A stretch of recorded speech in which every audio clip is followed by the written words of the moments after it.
សួស្តីអ្នកនរគ្នាថ្ងៃនេះ admin មកជាមួយនឹងប្រធានបទថ្មីទៀតហើយគឺតកតងជាមួយនឹងទីបង្កើតសាប៊ូរាវសរីរាង្គជាទូទៅការផលិតសាប៊ូរាវសរីរាង្គគឺសាមញ្ញបំផុតមិនប៉ះពាល់ដល់បរិស្ថានហើយមានប្រសិទ្ធភាពប្រឆាំងនឹងសត្វល្អិតដែលមានរាងកាយទន់ដូចជាពីងពាងនិងរុយសជាដើមហើយខាងក្រោមនេះគឺជារបៀបដែលយើងធ្វើទី1ហ្នឹងគឺតកតងជាមួយនឹងគ្រឿងផ្សំយើងមានសាប៊ូរាវសុបគឺសាប៊ូសរីរាង្គឬក៏គ្មានក្លិន2ស្លាបព្រាទឹក1លីត្រប្រេងស្តៅស្លឹកចិតឬក៏1ស្លាបព្រាកាហ្វេសម្រាប់ធ្វើអំពើសម្រាប់សត្វល្អិតបន្ថែម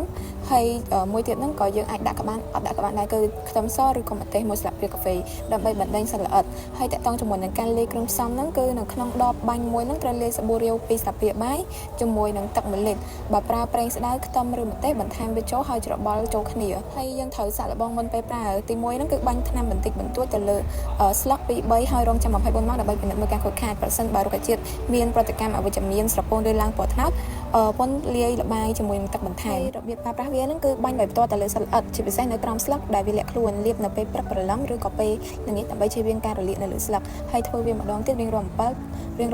7ថ្ងៃម្ដងឬបន្ទាប់ពីភ្លៀងរហូតដល់សត្វល្អិតអស់ហើយចុងក្រោយហ្នឹងគឺគន្លឹះដើម្បីជោគជ័យគឺប្រើសាប៊ូសរីរាង្គស្រាលៗដែលមិនមែនជាសាប៊ូម្សៅឬក៏សាប៊ូលាងចានដែលអាចប៉ះពាល់ដល់រុក្ខជាតិហើយកុំប្រើច្រើនពេកសាប៊ូច្រើនពេកអាចបំផ្លាញរុក្ខជាតិដោយយកប្រេងធម្មជាតិចេញពីស្លឹកទៅវិញអញ្ចឹងវីដេអូថ្ងៃនេះមិនតែប៉ុណ្្នឹងទេបើសិនជាមានចម្ងល់អីអាចឆាត